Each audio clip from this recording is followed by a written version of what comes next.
I didn't count the days I was deployed. I didn't count the miles I marched. I only counted the holes in my son's chest. 47. The coroner called it a frenzy. The police called it a tragedy. But I looked at the wounds, and I knew better. This was a message. They thought they were butchering a sheep. They didn't know they were waking up the wolf. And now, the hunting season is open. Hit like, subscribe for more betrayal stories, and comment your city or country. The air in the morgue was colder than any winter I had faced in the mountains of Afghanistan. It was a sterilized, chemical chill that settled deep in your bones. The fluorescent lights buzzed overhead, an annoying, rhythmic hum that drilled into my skull. I stood there, hands clasped behind my back, staring at the white sheet on the stainless steel table. I hadn't shed a tear. Not one. Tears are for people who have accepted loss. I hadn't accepted anything yet. I was in operator mode. Respectful. Disciplined. Deadly calm. Mr. Hunter, the coroner said softly. He was a small, nervous man, shifting his weight from foot to foot. He didn't want to show a father what was under that sheet. You don't have to do this. The police have processed everything. You can remember him how he was. I didn't look at him. My eyes were locked on the shape of the body. Pull it back. My voice sounded like gravel grinding together. Sir, the damage is extreme. I have seen things that would make you quit your job and never sleep again, I said flatly. Pull it back. The coroner hesitated, his hand trembling, but he peeled the sheet down to the waist. For a second, the world tilted. That was my boy, Evan. He was 18. He had my chin, his mother's nose. He was supposed to start college in the fall to be an architect. He was gentle. He built things. He didn't destroy them. Now, his chest was a ruin. I forced my brain to switch gears. I leaned in, ignoring the smell of dried blood. I wasn't looking at my son anymore. I was analyzing a target. 47 stab wounds. I whispered. Yes, the coroner noted, checking his clipboard. Most were post-mortem. It was overkill. Pure rage. I shook my head slowly. No. Look at the angles. I pointed to a mess of cuts near the ribs. These are jagged. Shallow. Hesitant. The person holding the knife here was weak, maybe scared. But these. I pointed to 3 deep, precise punctures near the heart. Vertical entry. Twist. Pull. That's professional. That's military efficiency. The coroner stared at me, mouth slightly open. He saw a mess. I saw a tactical map. There were 2 of them, I said, straightening up. Maybe 3. One held him. One panicked. One finished the job with precision. This wasn't a mugging. The police report says robbery, the coroner stammered. He was in a bad neighborhood, down by the docks.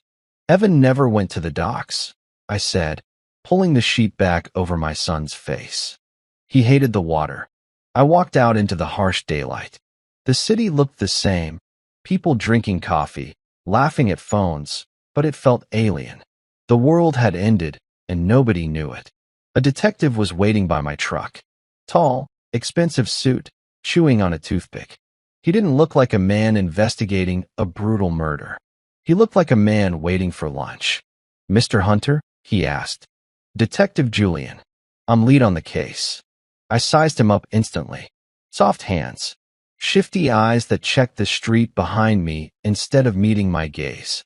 You wrote the report saying it was a robbery, I said. Julian shrugged. Rough part of town. Kids go down there to buy drugs. Meet girls. Trouble finds them. Wallet was empty. Classic smash and grab. My son didn't do drugs, I said, stepping into his personal space. He flinched. And his wallet was empty because he never carried cash. He used Apple Pay. Check his phone. Phone was missing, Julian said too quickly. Look, I know you're hurting. You're military, right? Thank you for your service. But let us handle the police work. Go home. Be with your wife. She's a wreck. He was dismissing me. He wanted this case filed and forgotten. 47 times, I said. Excuse me. You don't stab someone 47 times for an empty wallet, I said quietly. That's personal. That's hate. Or it's a warning. Julian's eyes narrowed. The friendly cop mask slipped, revealing something cold. Don't play detective, Mr. Hunter. You'll just get in the way. He got in his unmarked car and drove off. I memorized the plate. KLP 892. I drove home, gripping the steering wheel until my knuckles turned white. Julian was either incompetent or involved. My gut screamed the latter. I unlocked my front door to silence. The heavy, suffocating kind. Natalie. My wife appeared from the kitchen. She looked like she had aged 10 years in the 6 months I was gone. Her blonde hair was messy, eyes swollen. She didn't run to me. She stayed by the island, trembling. I wrapped my arms around her. She felt fragile, like a bird with hollow bones, but she was stiff, tense. I saw him, I said softly. I saw Evan. She shuddered violently. Don't, she sobbed. Don't talk about it. Please. The police are useless, I told her, pulling back. Detective Julian is calling it a robbery. But I saw the wounds, Nat. It wasn't random. Natalie's eyes darted to the floor. Hunter, stop. Just stop. It won't bring him back. We have to. We have to accept it. Accept it. I frowned. Someone butchered our son. I just want peace, she screamed, pulling away. I can't have you playing soldier. It's dangerous. The danger already came to our house, Natalie. It took our son. What are you afraid of? For a second, I saw pure terror in her eyes. I just want to leave, she whispered. I booked tickets to your sisters in Ohio. We leave after the funeral. We sell the house. Run away? I asked, disbelief washing over me. We bury him and run. There is nothing left for us here. Her phone buzzed on the counter. She snatched it up instantly, a reflex, fast and desperate. She looked at the screen and flipped it face down. Who is that? I asked. My mother, she lied. I knew it was a lie. I've interrogated insurgents and spies. I know the micro-expressions. Your mother calls the landline, I said calmly. She's worried. Natalie snapped, backing away. I'm going to shower. Just focus on the funeral. She practically ran upstairs, taking the phone with her. I stood in the kitchen, listening to the water turn on. I looked around. The floor was spotless, except for one spot near the back door. A faint smudge of mud. I crouched down. It was a boot print. Size 12, maybe 13. I wear an 11. I touched the mud. Dry, crusted. Someone big had been in here recently. And the lock on the back door wasn't broken. They had a key. The next morning, the funeral was a blur of black suits and empty words. I stood by the open grave as the closed casket was lowered. Detective Julian had insisted on closed casket. Natalie had agreed instantly. I scanned the cemetery. Tactical awareness never turns off. And then I saw it. About 100 yards away, on a service road, a black SUV with tinted windows was idling. I narrowed my eyes, shifting position behind a tombstone. The window rolled down an inch. I saw the glint of a lens. They were watching us. I looked at Natalie. She was standing next to the priest, head bowed. Her hand was in her coat pocket. I saw the movement of her thumb. She was texting. At her own son's funeral, while his coffin hit the dirt, she was texting. A cold rage settled in my chest. Grief is hot. This was ice. Sharp. Useful. I looked back at the SUV. The window rolled up, and it drove away slowly. They thought they were watching a broken man. They thought the family was destroyed. They were wrong. I reached into my pocket, touching the handle of my knife. I wasn't going to Ohio. I wasn't selling the house. I watched the dirt cover the wood. Rest easy, son, I thought. Dad is home, and I'm going to work. The drive back from the cemetery was silent. Natalie stared out the window, her knuckles white as she gripped her purse. She was still trembling, a subtle vibration that I could feel even from the driver's seat. I didn't say a word. I just drove, my eyes constantly checking the rearview mirror. The black SUV was gone, but the feeling of being watched remained. It was a familiar sensation, the prickle on the back of your neck that tells you you're in the kill zone. When we got home, Natalie went straight upstairs. I need to lie down, she mumbled, not looking at me. I have a migraine. Take your time, I said. My voice was calm, steady, the voice of a supportive husband. But inside, I was already calculating angles of entry and exit. As soon as her bedroom door clicked shut, I moved. I went to the garage and pulled down a heavy plastic bin from the top shelf. It was labeled camping gear. It wasn't camping gear. Inside, wrapped in oilcloth, were the tools of my trade. A signal jammer, a high-frequency audio bug detector, a lockpick set, and my laptop, a military-grade machine with encryption that would make the NSA sweat. I took the bug detector and started a sweep of the house. I moved room to room, the device silent in my hand. Kitchen, clear. Living room, clear. I went to Evan's room. I hadn't been in there since I got back. It smelled like him, deodorant and stale pizza. His posters were still on the wall. His unmade bed. It felt like walking into a shrine. I swallowed the lump in my throat and raised the detector. It beeped. A sharp, high-pitched chirp. I froze. I followed the signal to the desk lamp. I unscrewed the base. There it was. A tiny, black listening device. It was sophisticated, battery-powered, transmitting on a low frequency. I didn't destroy it. If I broke it, they would know I found it. Instead, I left it exactly where it was. Let them listen. They would only hear what I wanted them to hear. But this confirmed everything. This wasn't just a murder. This was an operation. My house was compromised. My family was compromised. I sat at Evan's desk and booted up my laptop. I needed to see the crime scene myself. The real scene. Not the sanitized version Detective Julian had put in his report. I waited until midnight. Natalie was asleep, or pretending to be. I changed into dark clothes, black cargo pants, a hoodie, boots.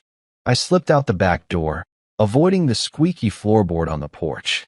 I didn't take my truck. Too loud. Too noticeable. I ran. 3 miles to the docks. I moved through the shadows, sticking to the alleyways, just like I did in Kandahar. My breathing was steady. My heart rate was low. I was hunting.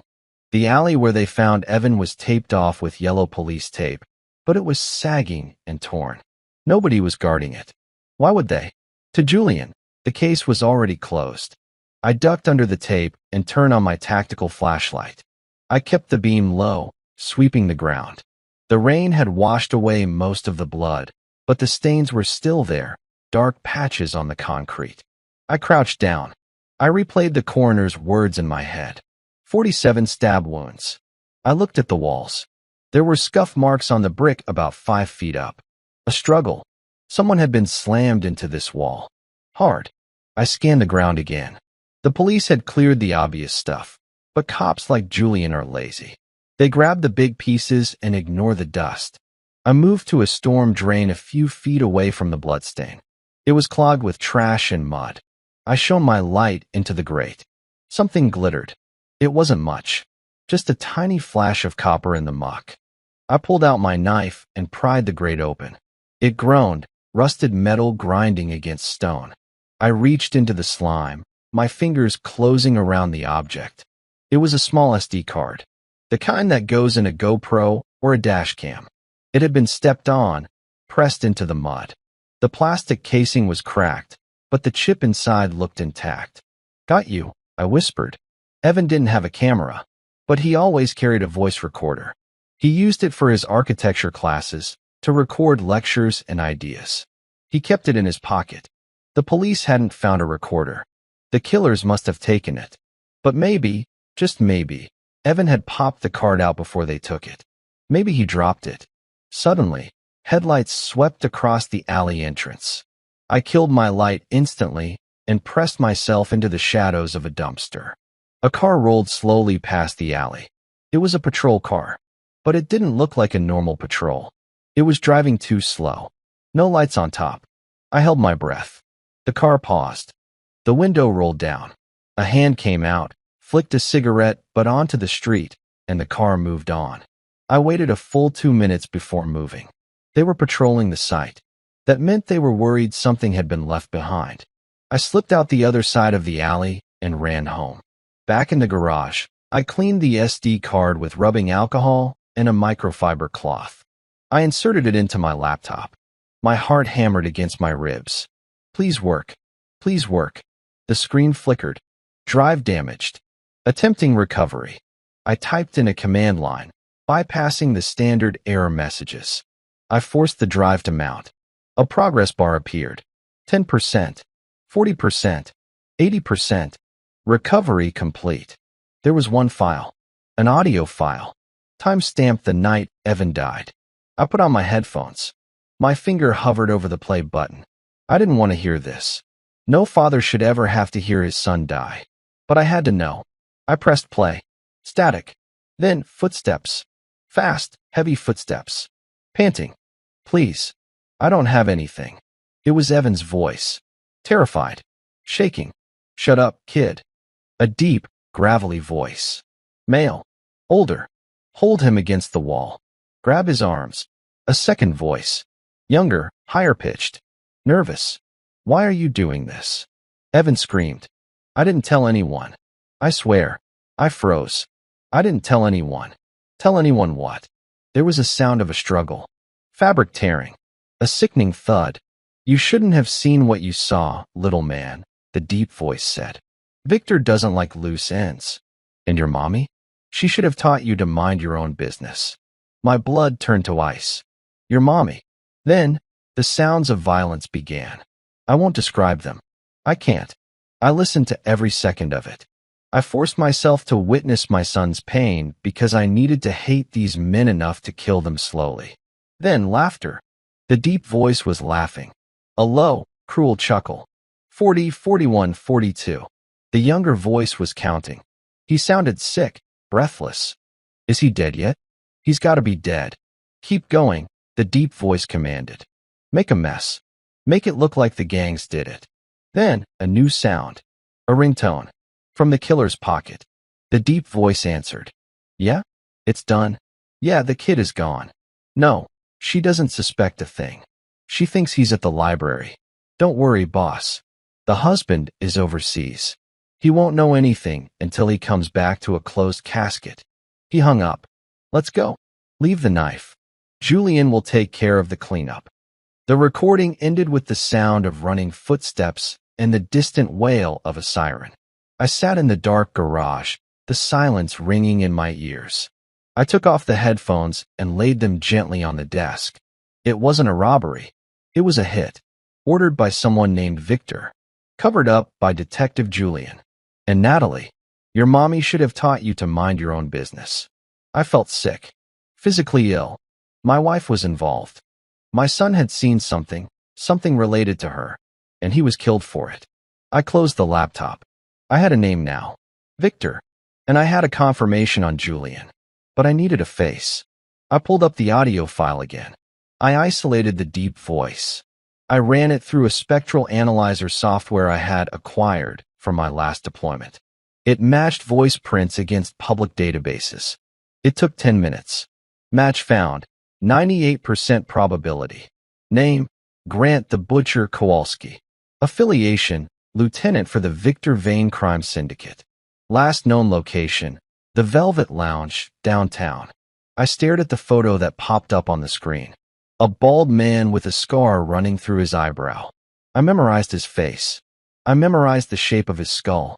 I stood up. The sun was starting to come up. The funeral was yesterday. Today was day one of the war. I walked into the kitchen. Natalie was there, making coffee. She jumped when I walked in. Hunter, she breathed. You scared me. You're up early. Couldn't sleep, I said. I walked over to the coffee pot. I poured a cup, my back to her. I was thinking about what you said. About moving to Ohio. She brightened immediately. Really? You think it's a good idea? Maybe, I said, turning to face her. I took a sip of coffee, but I need a few days to settle affairs here. Pack up Evan's room. I can pack it, she said quickly. You don't have to go in there. It's too painful. I'll do it. She wanted to purge the evidence. She wanted to throw away anything he might have hidden. No, I said. I need to do it. For closure. She hesitated, then nodded. Okay. Just hurry. I want to be gone by the weekend. We will be, I promised. I wasn't lying. By the weekend, this would all be over. One way or another. I'm going out for a while, I said, putting the mug down.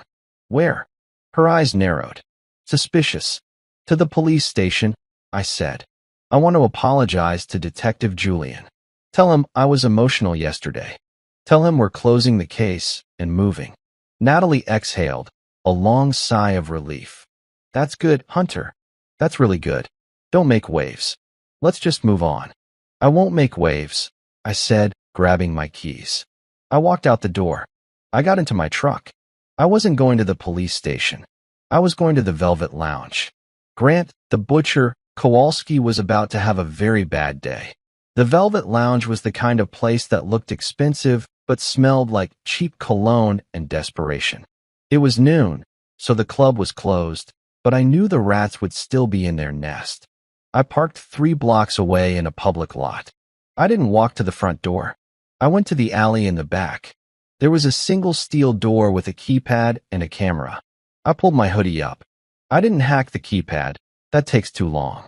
I took out a small canister of compressed air, the kind used to clean keyboards, and sprayed it on the camera lens until it frosted over completely. Then, I used a shim tool to bypass the latch. It took 4 seconds. Inside, the club smelled of stale beer and bleach. The cleaning crew was working the main floor, the vacuum cleaners humming loudly. That was good cover. I moved through the shadows toward the VIP area in the back. I knew the layout of these places. The boss's office is always in the back, away from the noise, usually with a private exit. I found the door marked private. I pressed my ear against it. Voices. 2 men. One was deep and gravelly. Grant. The other was smoother, arrogant. Julian says the husband is snooping, the smooth voice said. He visited the station. Asking questions. Let him ask, Grant laughed. It was the same laugh from the recording. The laugh that haunted my nightmares. He's a soldier, not a cop. He's leaving for Ohio in 2 days. The wife has him on a leash. Just make sure, the smooth voice warned. Victor doesn't want heat. The kid is dead. The money is safe. Keep it that way. I heard a chair scrape. I'm going to check the shipment. You stay here. The smooth voice belonged to someone leaving. I hid behind a stack of crates in the hallway. The door opened. A man in a sharp gray suit walked out. He didn't look like a thug. He looked like a banker. He checked his phone and walked toward the main exit. I waited until he was gone, then I slipped into the office. Grant was sitting behind a mahogany desk, counting a stack of cash. He was huge, bigger than he looked in the photos. Arms like tree trunks, tattoos climbing up his neck. He didn't hear me enter. I closed the door softly and clicked the lock. Can I help you? He asked without looking up, assuming I was staff. You missed a spot, I said. Grant looked up. His eyes widened when he saw me. He recognized me. Not from the funeral, but from the dossier they surely had on me. Hunter, he growled, reaching for the drawer. Gun. I didn't hesitate. I threw a heavy glass ashtray from the side table. It smashed into his hand just as he gripped the pistol. He roared in pain, dropping the gun. I vaulted over the desk. I didn't punch him. Punching hurts your hands. I drove my elbow into his throat. He gagged and fell back into his chair, gasping for air. I grabbed his hair and slammed his face into the mahogany desk. Thud. That's for the first cut, I whispered. He tried to fight back, swinging a massive fist. I ducked, caught his arm, and twisted it until the shoulder joint popped with a sickening wet snap. He screamed, but I covered his mouth with my hand. Shoo, I hissed. We're just talking. I pulled out my phone and played the audio recording. The sound of him laughing while my son died filled the room. Grant's eyes went wide with terror. He stopped fighting. He knew. Who is Victor? I asked, pressing the blade of my knife against his intact hand. Go to hell, he wheezed. I pushed the blade down. Just a little. Wrong answer. Okay, he cried out, sweat pouring down his face. Victor Vane. He runs the port. He runs everything. Why did you kill my son? He saw the ledger. Grant stammered. The kid, he was delivering food. He walked into the wrong warehouse. He saw your wife handing off the money bags to Victor. He took photos. The world stopped spinning. My wife, I asked, my voice barely a whisper. Natalie was there? She's the courier, Grant gasped. She's been moving cash for Victor for 2 years. The kid found out. He threatened to tell you. Victor said, handle it. Your wife stood right there and nodded. I felt like I had been shot. The betrayal wasn't just silence. It was active. She knew. She was there. She authorized it. Where is the video? I asked. You said he took photos. The phone, Grant cried. We took the kid's phone. Victor has it. In his safe at the shipyard office. I pulled the knife away. Grant slumped in the chair, cradling his broken arm. I told you everything. Let me go. I'm not the police, Grant, I said coldly. I don't make deals. I didn't kill him. Not yet. Dead men can't testify. I grabbed a roll of duct tape from his desk. I taped him to the chair, arms, legs, chest. I taped his mouth shut. Then I grabbed his phone. I unlocked it using his Face ID while he glared at me. I scrolled through his texts. There was a thread with N. Natalie. N, is it done? Dated the night Evan died. Grant. Cleaned up. Don't worry. N. Hunter is asking questions. I'm taking him to Ohio. I stared at the screen. The woman I had slept next to for 20 years. The mother of my child. She had signed his death warrant. I looked at Grant. You're going to stay here until the police arrive. Not Julian. The real police. The FBI. I took a picture of him. Tied up, broken, terrified, and sent it to Victor's number, which I found in Grant's contacts. Then I sent a text. I'm coming for you. I walked out of the club. The sun was shining, but all I could see was red. I wasn't going to Ohio. I was going to the shipyard. My phone buzzed in my pocket as I sped away from the club. It wasn't a text. It was a notification from my home security system, the real one I had installed in the vents, not the one connected to the internet. Motion detected, master bedroom. Natalie. She was searching. She wasn't just packing. She was looking for something. Probably the SD card she suspected I might have found. She was scrubbing the house clean of her sins. I ignored it. She could search all she wanted. The card was in my pocket, and I was miles away, driving straight into the mouth of the beast. The Vane shipyards were located at the edge of the industrial district, a sprawling maze of rusted shipping containers, towering cranes, and dark water. It was private property, fenced off with razor wire and patrolled by private security contractors who looked more like mercenaries than rent-a-cops. I parked my truck a mile out, hidden in a thicket of overgrown weeds. I killed the lights and the engine. I wasn't going in blind. I pulled up the satellite imagery on my laptop. The shipyard was a fortress. The main office, where Grant said the safe was, sat in the center, an elevated glass box overlooking the docks. It was the high ground. The kill box. I checked my gear. My tactical knife. A set of night vision goggles I'd kept as a souvenir. A silenced pistol I'd taken from a dead insurgent years ago, untraceable. I prayed I wouldn't have to use it. Gunshots bring police, and police bring Detective Julian. I moved through the perimeter fence where the ground had eroded near a drainage pipe. I slid under the chain link, the wet mud soaking my chest. Inside, the yard was a ghost town of shadows and steel. Floodlights swept across the rows of containers in a predictable pattern. Sweep. Pause. Sweep. I timed it. I moved in the dark intervals. 10 seconds of sprinting. 5 seconds of cover. I reached the base of the central tower. 2 guards stood by the heavy steel door. They were smoking, their assault rifles slung lazily over their shoulders. They were relaxed. Arrogant. They thought they were the predators here. I picked up a loose bolt from the ground and tossed it hard against a metal container 30 yards to their left. Clang. What was that? One guard snapped, raising his rifle. Probably a rat. Place is full of M, the other muttered, but he walked over to check. The moment they separated, I moved. I came up behind the remaining guard. I didn't make a sound. I wrapped my arm around his windpipe and squeezed. A blood choke. It cuts off oxygen to the brain. He was unconscious in 6 seconds. I dragged him into the shadows and zip-tied his hands and feet. The second guard came back, shining his flashlight. "Mike, quit screwing around." He walked right past me. I stepped out and struck the nerve cluster in his neck with the butt of my pistol. He dropped like a sack of cement. I took his keycard. I slipped inside the building. The air conditioning was humming. I took the stairs, skipping the elevator. Elevators are coffins. The top floor was silent. Victor's office. I swiped the keycard. The lock clicked green. I pushed the door open, leading with my weapon. The office was empty. It was lavish, leather furniture, expensive art, a panoramic view of the dark harbor.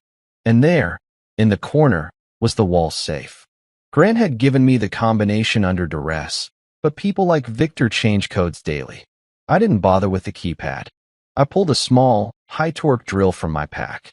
I wasn't going to crack the code. I was going to drill the locking pins. Metal screeched against metal, a low whine that sounded like a scream in the quiet room. I pressed harder. Sweat dripped into my eyes. Click. The handle spun. The heavy door swung open. Inside were stacks of cash, passports, and a black velvet bag. I grabbed the bag. Inside was an iPhone. Evan's iPhone. The screen was cracked, dried blood smeared on the case. My hands shook as I held it. I pressed the power button. Dead battery. I plugged it into my portable power bank. The Apple logo appeared. Come on. Come on. It booted up. I knew his passcode. 0-4-0-7. His birthday. I opened the Photos app. There it was. A video, taken 2 days ago. I pressed play. The video was shaky. It was filmed through a gap in some crates. In the frame, I saw my wife, Natalie. She was handing a heavy duffel bag to a man in a white suit. "Victor, it's all there," Natalie said. Her voice was clear. "Clean money. Hunter suspects nothing." "Good girl," Victor smiled, stroking her cheek. "You're a natural. Nat, shame about the boy, though. If he keeps snooping." "He won't," Natalie interrupted. "I'll handle Evan. Just don't hurt him." "Handle him," Victor warned. "Or I will." The video cut out. I lowered the phone. A tear finally escaped my eye, hot and angry. She didn't order the hit, but she delivered him to the slaughter. She chose the money over our son. She chose fear over loyalty. Suddenly, the office lights blazed on. Blindly bright. Impressive, a voice boomed. I spun around, leveling my pistol. Victor was standing in the doorway. He wasn't alone. 6 men with submachine guns stood behind him, forming a wall of lead. "You're good, Hunter," Victor said, smoothing his white suit. "Grant told me you were coming. Did you really think you could walk into my house and steal from me?" I looked at the window. It was thick, reinforced glass. 50-foot drop. No exit. "I have the video," I said, holding up the phone. "It's already uploading to the cloud." Victor laughed. "No signal in here, soldier. Faraday cage built into the walls. Nothing goes out unless I say so." He snapped his fingers. His men raised their weapons. "Put the gun down," Victor commanded. "And maybe I'll let you die quickly. Like your son." I looked at the phone. I looked at Victor. I smiled. It was a cold, terrifying smile. "You think I'm trapped in here with you?" I whispered, my thumb hovering over a detonator switch on my belt I hadn't touched yet. "You're trapped in here with me. You watch too many movies, Hunter," Victor sneered. He took a step forward, confident, untouchable. "There's no cavalry coming. No backup. Just you, me, and 6 bullets with your name on them." My thumb rested on the small black switch on my belt. He thought it was a detonator for a bomb. It wasn't. "I don't need cavalry," I said calmly. I pressed the switch. It wasn't an explosion. It was darkness.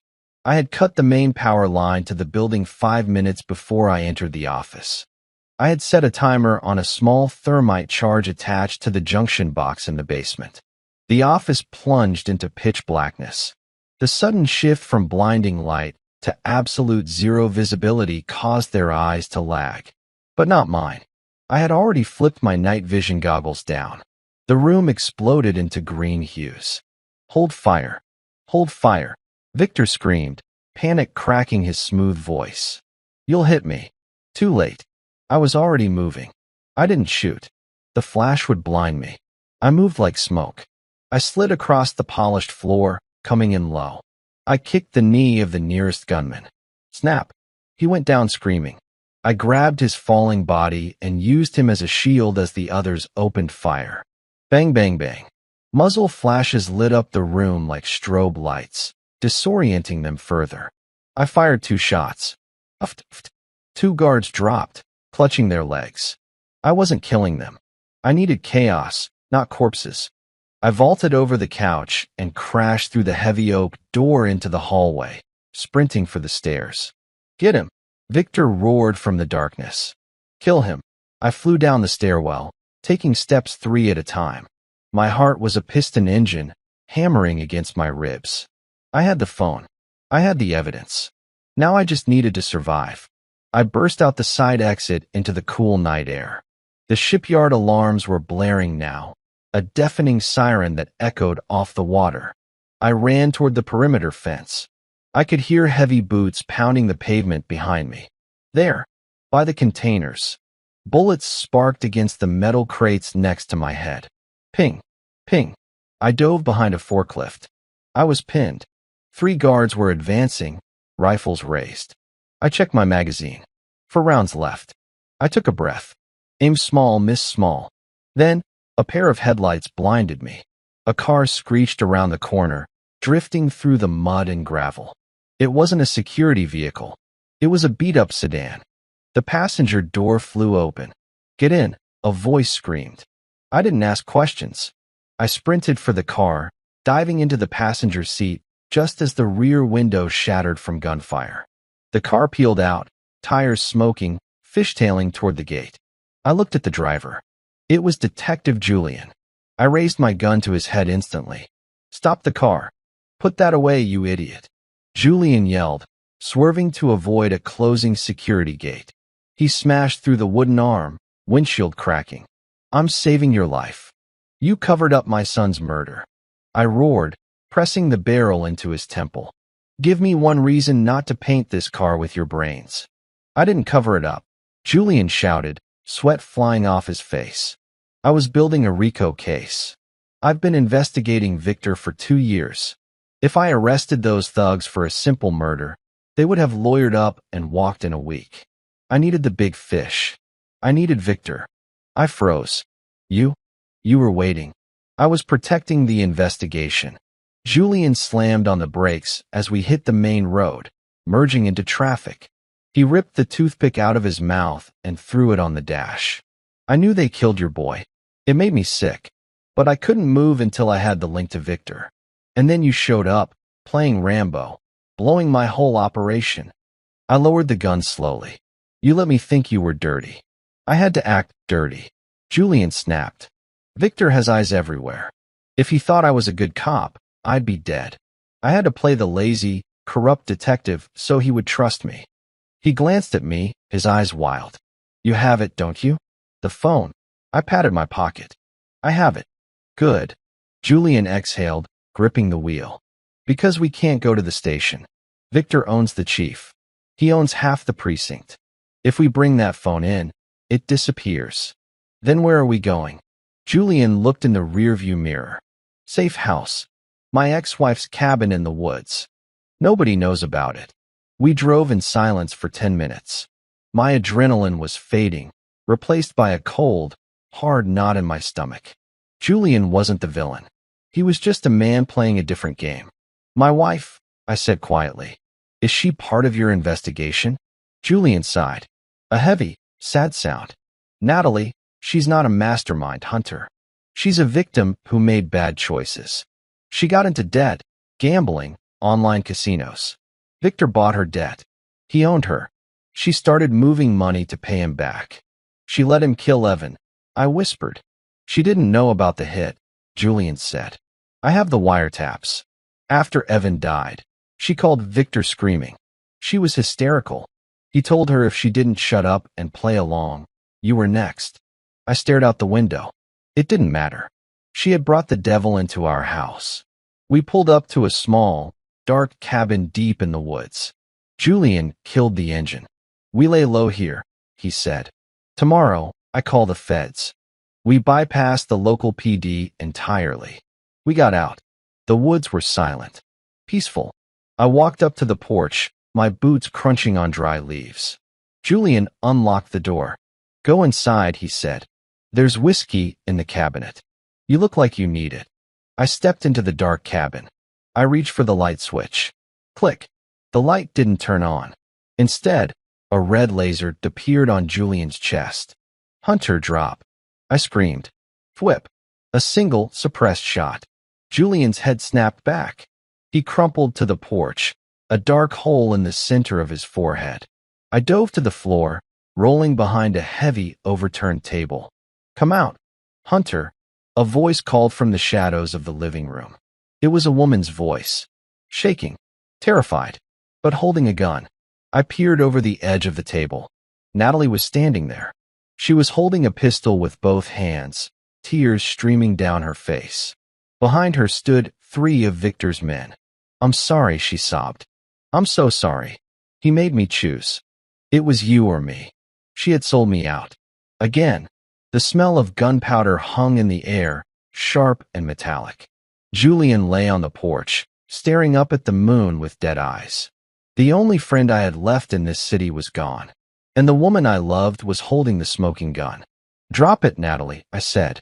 My voice wasn't loud. It was the low, terrifying rumble of a tank engine idling.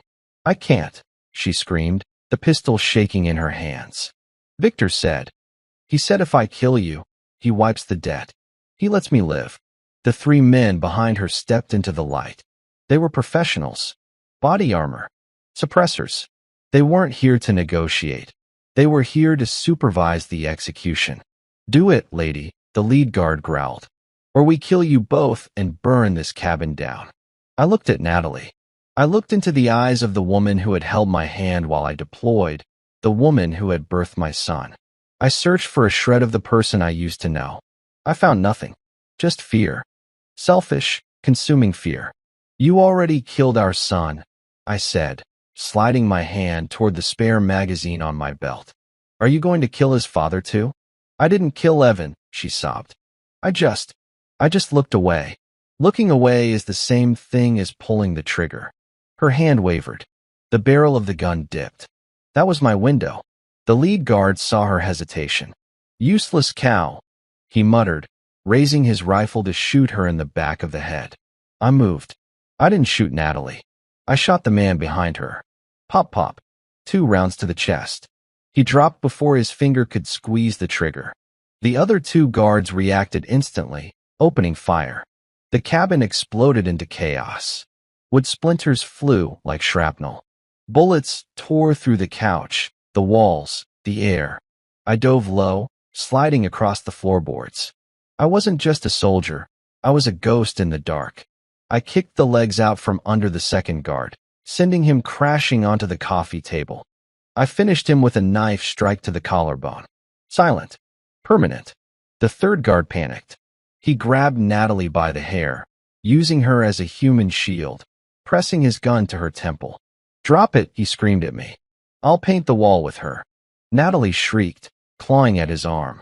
I stood up slowly, blood dripping from a graze on my cheek. I held my pistol at my side. Let her go, I said. Drop the gun, the guard yelled, pressing the barrel harder into her skin. I looked at Natalie. She was looking at me, begging. Save me. I raised my gun. I didn't aim at the guard's head. That was too small a target with a hostage moving around. I aimed at Natalie's shoulder. Bang. The bullet went clean through the meat of her shoulder and hit the guard in the chest behind her. It was a calculated shot. Through and through. Painful, but not lethal for her. Deadly for him. The guard groaned and collapsed. Natalie fell to her knees, clutching her bleeding shoulder, screaming in shock. The room went silent. 3 dead men. 1 dead cop outside. And a wife who had lost everything. I walked over to her. I didn't offer her a hand. I didn't comfort her. I kicked the gun away from her reach. Get up, I ordered. You shot me, she gasped, looking at the blood seeping through her fingers. Hunter, you shot me. You tried to kill me, I said coldly. We're even. Get up. I dragged her to her feet. She was sobbing, trembling, slipping on the blood-slicked floor. Where are we going? She cried. The hospital? Please, I need a doctor. We're going home, I said. You have one more job to do. I dragged her out to Julian's car. I pushed his body aside. I would come back for him later to give him a proper burial, and shoved Natalie into the passenger seat. I drove fast. The city lights blurred past us. Natalie cried the whole way, a pathetic, broken sound. I felt nothing. My heart was a stone. We arrived at our house. It looked normal. The lawn was mowed. The porch light was on. It was a perfect suburban lie. I marched her into the kitchen. I sat her down at the table, right where we used to eat breakfast as a family. I tossed a first aid kit onto the table. Wrap it, I said. If you pass out, I'll wake you up with ammonia. While she bandaged her wound with shaking hands, I set up my laptop. I connected it to the Bluetooth speakers in the living room. What are you doing? She whispered. I'm setting the stage, I said. I pulled up the contact for Victor on her phone. You're going to call him? I said. No. She shook her head, terrified. He'll know. He'll know you're alive. He thinks his men killed me. I corrected her. He thinks you're the only one left. You're going to call him and tell him it's done. You're going to tell him you want your freedom. He won't believe me. He will, I said, leaning close to her face. Because you're going to sound exactly as scared as you are right now. You're going to tell him you have the SD card, the one Evan died for. You're going to tell him you want to trade it for your life. I don't have the card, she stammered. I do, I said. But he doesn't know that. I dialed the number and put it on speaker. It rang once. Is it done? Victor's voice. Smooth. Arrogant. I pointed at Natalie. Speak. Yes, she choked out. Yes, Victor. It's done. Hunter is dead. Julian is dead. There was a pause. Good. And the men? They left.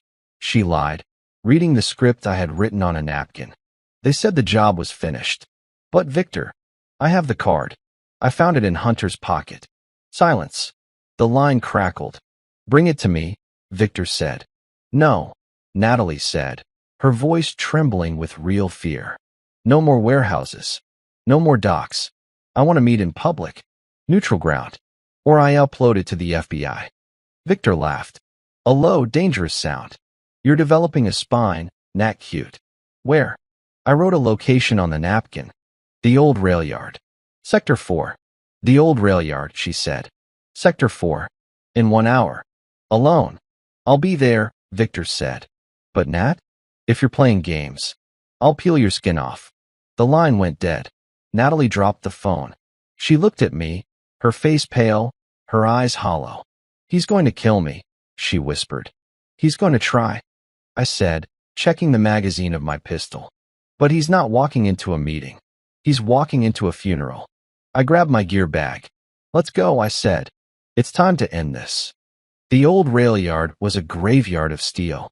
Rusted locomotives sat on overgrown tracks like the carcasses of dead beasts, their windows shattered and their engines silent. The wind whistled through the gaps in the metal, sounding like a low moan. It was the perfect place for an ambush. Or an execution. I parked the car a mile out. We walked the rest of the way in the dark. Natalie stumbled over the railroad ties, clutching her bandaged shoulder. She was shivering, but not from the cold. He's going to kill me, she whispered for the 10th time. He's not going to trade. He's going to take the card and shoot me. He definitely plans to, I said calmly, checking the charge on my night vision goggles. That's why you're standing here. I positioned her in the center of a clearing, under a single, flickering halogen light that buzzed overhead. It was a spotlight. A stage. You want me to stand in the light? She gasped. I'm a sitting duck. You're the bait, Natalie. Bait has to be seen. I handed her a small, empty plastic case. Hold this. Act like it's the SD card. Don't move. Don't run. If you run, you step out of my line of sight. And if you step out of my line of sight, I can't save you.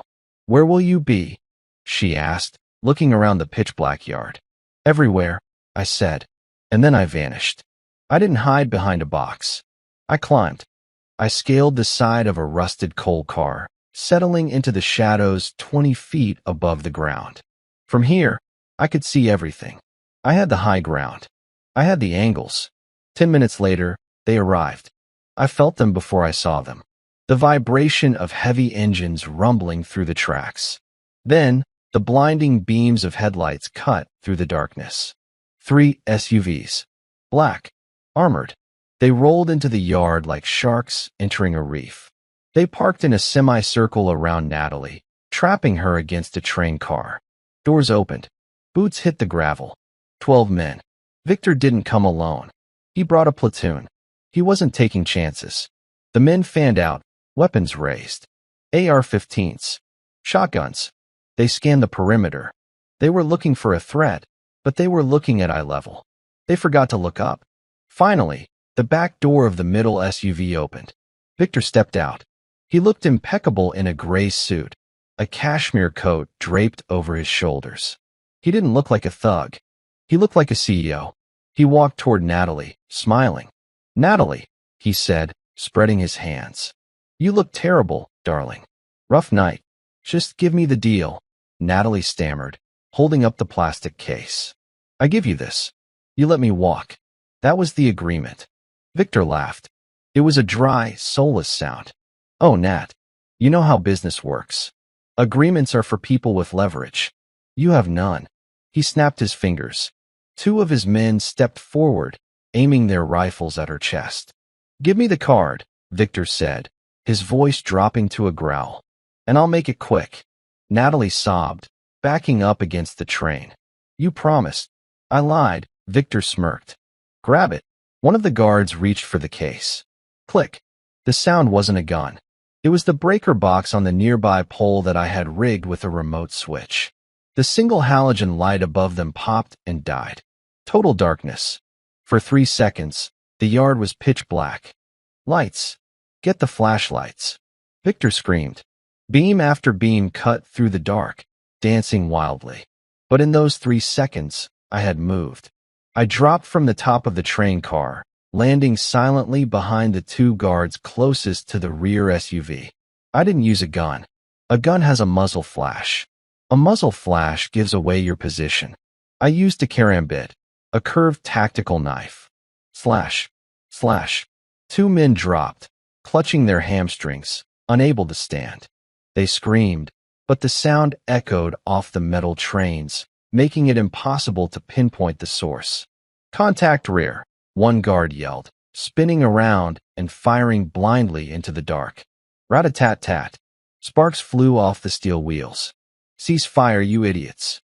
Victor roared, crouching behind his car door. "You're shooting at shadows." "There's someone out there," the guard yelled. I heard thwip. I fired a single shot from my suppressed pistol from beneath the train car. The guard's flashlight exploded in his hand. He dropped the light, terrified. He's everywhere. Now, the fear set in. That primal, animal fear of the dark. They were trained to fight men. They weren't trained to fight a ghost. I moved again, flanking right. I grabbed a loose metal pipe and threw it hard against a fuel tank on the left side. Clang. All 10 remaining guns turned left and opened fire. The deafening roar of automatic gunfire filled the yard. They shredded the fuel tank. While they were distracted, I sprinted across the gap to the right. I came up behind a guard using the train wheel for cover. I grabbed his ankle and yanked. He slammed face first into the gravel. 1 punch to the temple. "Lights out. Stop shooting." Victor was screaming now, his voice cracking. "He's baiting you. Group up. Defensive circle." The remaining men huddled around Victor's SUV, backs to each other, rifles pointing out. The Alamo formation. I smiled in the dark. Perfect. I pulled a small, round object from my vest. A flashbang. I tossed it. It rolled across the gravel and stopped right under the SUV.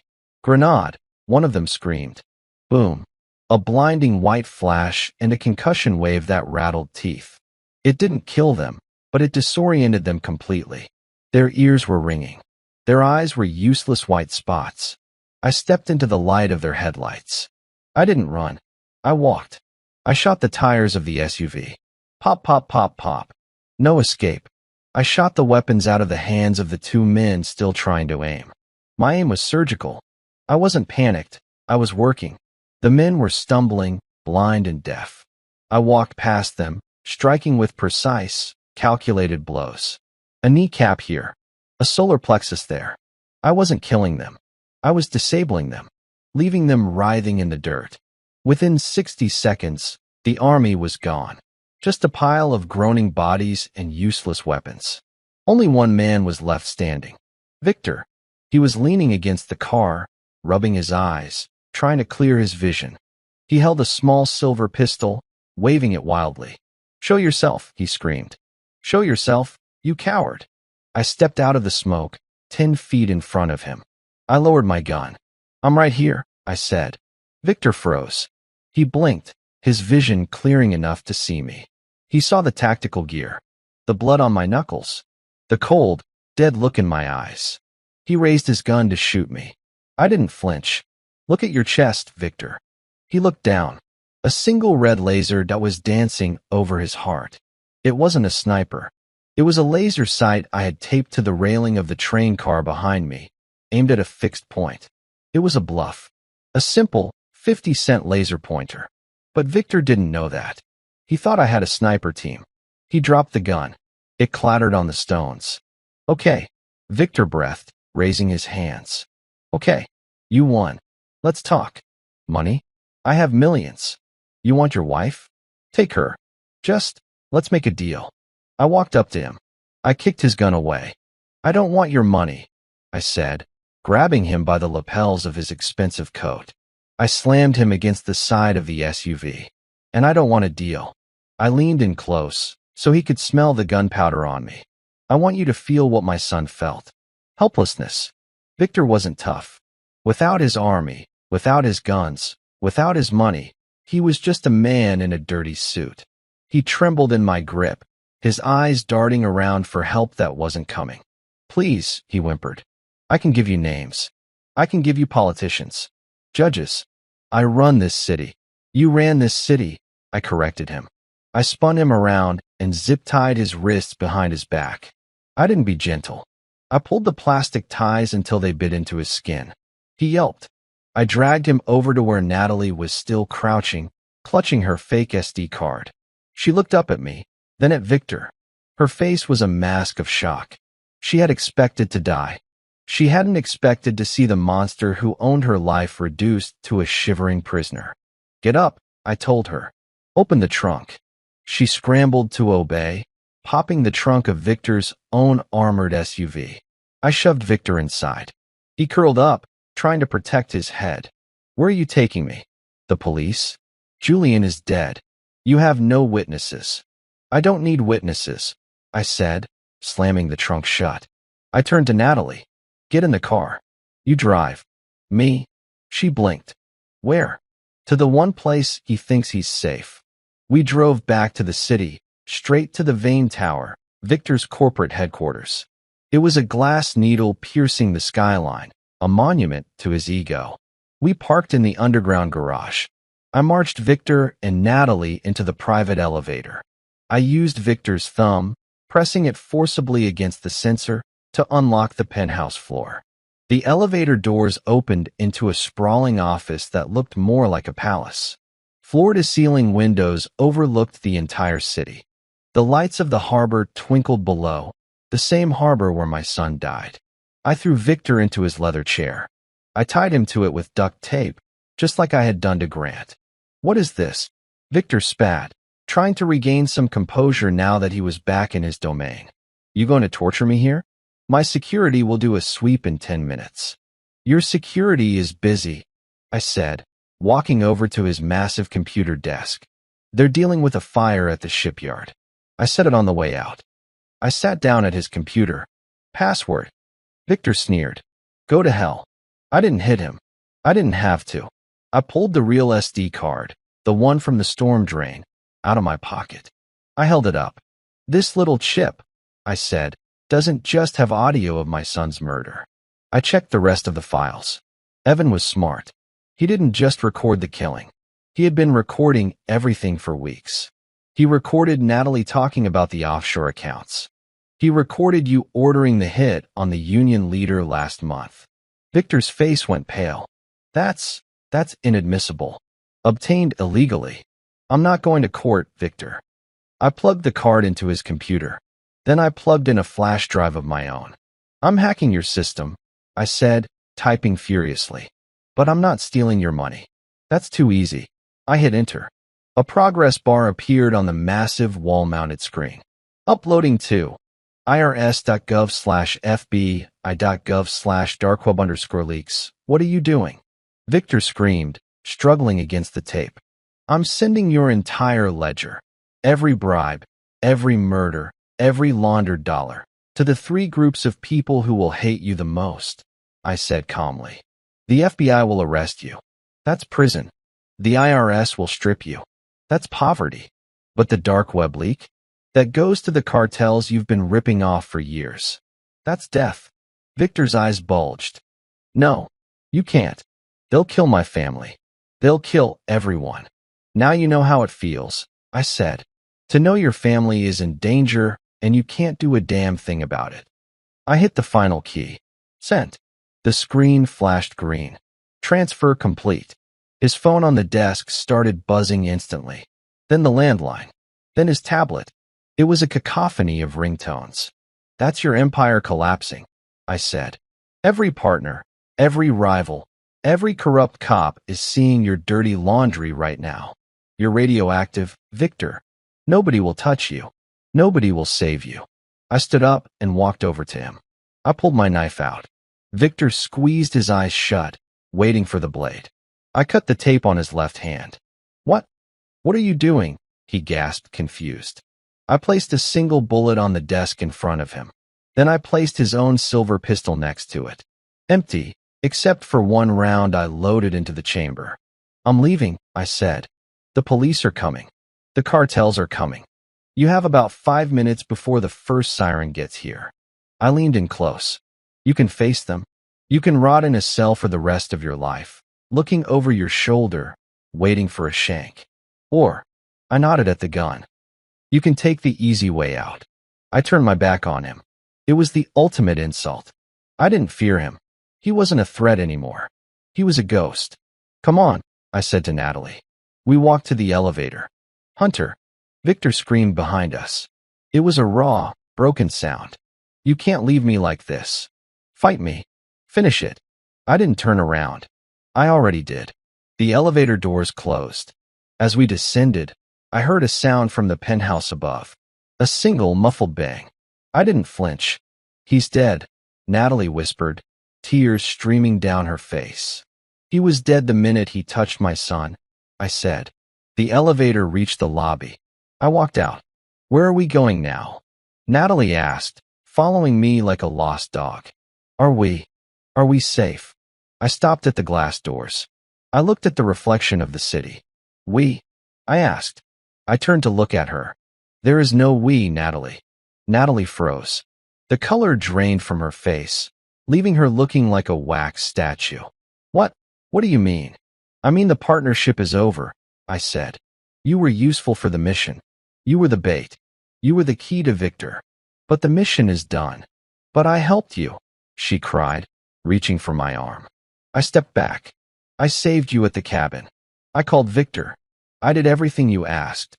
You did it to save yourself, I said. Not me. Not Evan. Yourself. Sirens were wailing in the distance now, getting closer.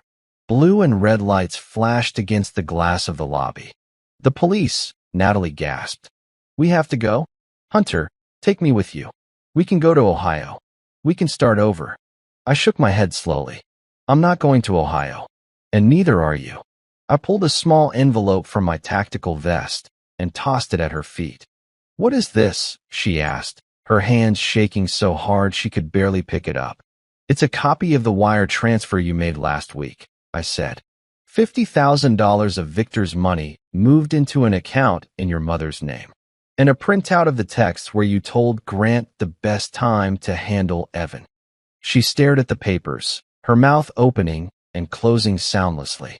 I sent the originals to the district attorney 10 minutes ago, I said, along with the video of you handing the bag to Victor. Hunter, please, she shrieked, falling to her knees. I'm your wife. I'm the mother of your child. You're an accomplice to murder, I said, my voice devoid of any emotion. And you're going to prison. The police cruisers screeched to a halt outside. Officers in tactical gear swarmed the entrance, weapons drawn. They weren't Victor's payroll cops. These were state troopers. The feds. The clean ones. Drop the weapon, a megaphone boomed. Hands in the air. I placed my pistol on the floor and kicked it away. I raised my hand slowly. I wasn't resisting. I was done fighting. The doors burst open. Get on the ground. Now, Natalie was sobbing hysterically, curling into a ball. He made me do it. My husband made me do it. I knelt down, interlacing my fingers behind my head. An officer slammed me into the marble floor, cuffing my wrists. You have the right to remain silent. I know, I said calmly. Another team grabbed Natalie. They didn't listen to her screaming. They cuffed her and dragged her out, her heels scraping across the floor. As they hauled her past me, our eyes met one last time.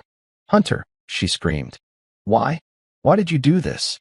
Because, I said, looking her dead in the eye. Evan needed a parent. He finally got one. They dragged her away. I watched her go. I felt lighter. The weight was gone. The lead agent, a woman in an FBI windbreaker, pulled me up. She looked at my face, then at the chaos around us. You're Hunter? She asked. We got your data dump. You handed us the biggest crime syndicate on the East Coast on a silver platter. You're welcome, I said. You also left a trail of bodies across the city, she noted, her face stern. Self-defense or not, you're in a lot of trouble, Sergeant. I know, I said. I'm ready to answer for it. She looked at me for a long moment. She saw the exhaustion, the grief. We found Detective Julian's body, she said quietly. We found the audio on your server. He died trying to protect the case. You saved the evidence he died for. I nodded. He was a good cop. In the end, we're taking you in, she said. But between you and me, with the intel you just gave us, and the circumstances, I think a jury is going to have a hard time convicting a father who was avenging his son. She led me to the car. I sat in the back seat. I didn't look back at the tower. I didn't look back at my wife. I looked up at the sky. It was dawn. The sun was breaking over the horizon, painting the clouds pink and gold. It was a new day, a day without Victor, a day without lies. I closed my eyes and, for the first time since the morgue, I slept. The trial lasted 3 weeks. It was the biggest headline in the state. The Shipyard Massacre, the papers called it. But in the courtroom, it was just quiet, sterile legal work. I sat there every day, wearing a suit that felt too tight, listening to lawyers dissect the worst week of my life. Natalie sat on the other side. She looked small. The prison orange washed her out. She never looked at me. Not once. She cried when they played the tapes. She cried when they showed the photos of the money. But the jury didn't buy the tears. They saw what I saw, a mother who sold her child for a lifestyle. When the verdict came down, the courtroom was dead silent. Guilty on all counts. Conspiracy to commit murder. Money laundering. Obstruction of justice. The judge sentenced her to life without parole. I didn't smile. I didn't cheer. I just felt a quiet, heavy door close in my mind. As for me, the jury deliberated for 4 hours. Not guilty by reason of self-defense. The FBI agent had been right. They couldn't convict a father for fighting a war that was brought to his doorstep. I walked out of that courthouse a free man. But freedom is a strange thing when you have nowhere to go. I didn't go back to the house. I couldn't. I sold it. I sold everything. The furniture, the car, the memories. I took the money and donated every cent to a charity for at-risk youth in the city. A scholarship fund in Evan's name. The Evan Hunter Architecture Grant. It was the only way to build something from the ashes. I didn't stay in the city. I bought an old Airstream trailer and a new truck. I drove west. I needed mountains. I needed silence. I stopped counting the days. I stopped counting the miles. One evening, I found myself in a small town in Montana. The air was crisp and smelled of pine. I parked by a lake that was as still as glass. I walked down to the water's edge. I reached into my pocket and pulled out the only thing I had kept from my old life. Evan's medal. A small, cheap participation medal from a soccer tournament when he was 10. He had been so proud of it. I rubbed my thumb over the tarnished medal. I did it, kid, I whispered to the water. I got them all. Every single one. I thought I would feel triumphant. I thought revenge would taste sweet. It didn't. It tasted like ash. But it was clean ash. The fire was out. The monsters were gone. I looked at my reflection in the water. The lines on my face were deeper. My hair was grayer. I wasn't the same man who came home from deployment. That man died in the morgue with his son. I am something else now. Not a soldier. Not a husband. Just a keeper of memories. I threw the medal into the lake. It made a small splash, ripples spreading out in perfect circles, disturbing the reflection of the mountains. I watched until the water was still again. I turned around and walked back to my truck. I didn't know where I was going next. Maybe north to Alaska. Maybe south to the desert. It didn't matter. The road was long, and for the first time in a long time, the rearview mirror was empty. No black SUVs. No shadows. Just the open road. I started the engine. The rumble felt good. Rest easy, Evan. Dad is finally done working. The end. Wow, what a journey. We walked through fire with Hunter, didn't we? It's rare to see a story where justice is this absolute, yet this heartbreaking. I have a question for you all, and be honest. If you were in Hunter's shoes, standing in that office with the button in your hand, would you have given Victor a chance? Or would you have ended it right there? Let me know in the comments. I read every single one. Also, tell me where you're watching from. It blows my mind to see this community growing from all corners of the world. And one last thing, I want to make content that you want. Do you prefer these intense military revenge thrillers? Or do you want more psychological family dramas? Maybe something with a supernatural twist? Tell me what genre you want next, and I'll make it happen. If this story moved you, please gently hit that like button and subscribe. It helps more than you know. Until the next epic story, take care of yourselves and hold your loved ones close. You never know when the fight might come to your door. See you soon.